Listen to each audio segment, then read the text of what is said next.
I know in a capitalist society that there is a lot of language around what we should be doing and what is correct for us. And today I want to talk about when that can become detrimental to our health and our emotional well being, and when that can actually be a little bit helpful. Today we're going to talk about the difference between guilt and shame. Hello, beautiful souls, and welcome to a new episode of The Mini Mirror Show, where we do short podcast episodes about emotional wellness. I'm your host, Amira Sookram, and I'm the author of the Guilt-Free Goals book and upcoming book, Feelings-Based Living. If you want to know all about when that book is going to drop, make sure you join my flow notes and subscribe to my email list today. My first book is called Guilt-Free Goals, and the whole reason behind the guilt-free part is that we should be setting goals that feel joyful and feel at ease with where we are currently in our lives, but also help propel us and challenge us a bit to move forward towards our dream self. And so, as I said, there are some emotions like guilt that can be a little bit helpful actually in getting us to reach our goals when we interact with this emotion in a healthy way. But then there's the emotion of shame, which can actually just keep us in a loop, and it's actually a part of what I like to call, or like what has been coined as, the depression loop. So first things first, guilt says I did a bad thing. Or it is an emotion that pushes us to recognize when we're not doing things that align with our highest purpose, or that align with our values and our moral system. Shame says, I am a bad person. And this emotion actually pushes us down. It feeds into the depression loop, and it kind of pushes us to sit with our negative emotions instead of recognizing where we can take action to make changes. When we believe we did a bad thing, we are recognizing that we can do good things. We don't always have to do bad things, and we can change. But shame says, I am a bad person, and it actually just is an identity that we hold instead of allowing ourselves to shift and change.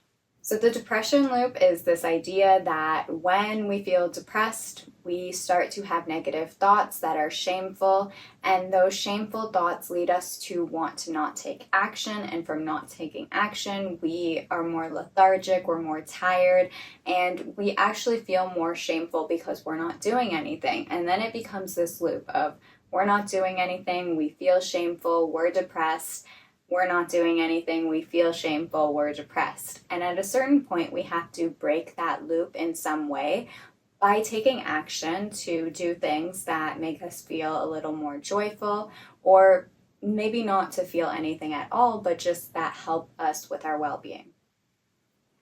Or we can break it at the thought pattern of breaking up that shame.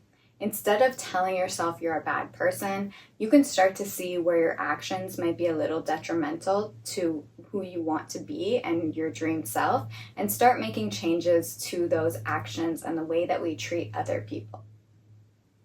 And the way that we treat ourselves, because that's really important too. And actually, those two things can be really mirrored. When we start treating other people badly, it's actually because we're treating ourselves badly. When we lie to other people, we might be lying to ourselves. When we are hiding things from other people, we might be hiding parts of ourselves as well.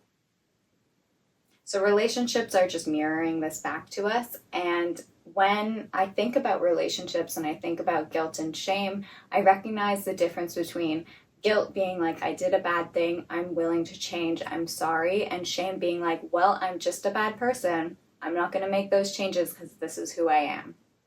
And so where I come from with the capitalist society is that we are taught to do a lot of things that aren't necessarily great for our emotional well-being, and not necessarily great for the relationships we have in life. Whether that be with yourself, like your relationship to self, or with others. No one is a perfect person, and I used to think that, these are my values, these are my morals, I will never cross them. And we often, when we have a strong value, we think we'll never do the opposite of it. But there are times in our life, and really like hard emotional times bring up scenarios and situations that might test those morals, that might test those values. And I like to say that we can't trust anyone 100%, not even ourselves.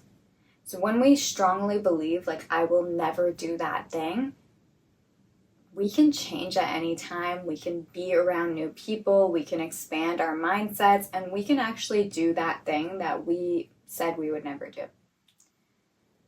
And if we're doing things that aren't necessarily aligning with who we want to be, there is guilt, which tells us I did a bad thing and I don't want to do that again. I feel this guilt, I'm sitting with it so that I can make a change in my life. Or we can do that bad thing and we can take it onto our identities and say, well, I did that thing, that's who I am now. I feel ashamed of it and I'm a bad person. Like, I'm a bad person for doing that thing, and this is just who I am now. How can I change?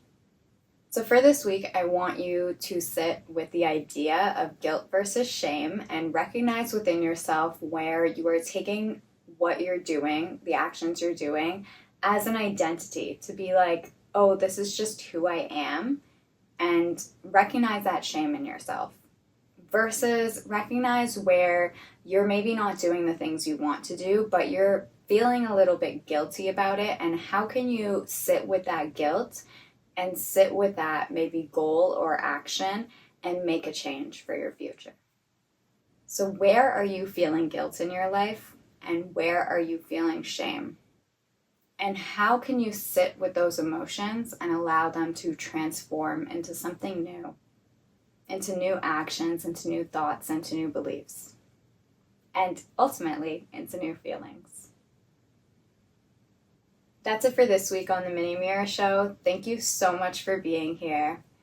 I'm so grateful for you. Don't forget to join Flow Notes, because there are goodies coming every month with a monthly reflection sheet so that you can sit and recognize which feelings are reoccurring every month. And then when you start to become aware of that, make changes in your life for the better. All right, guys, see you next Tuesday. Bye.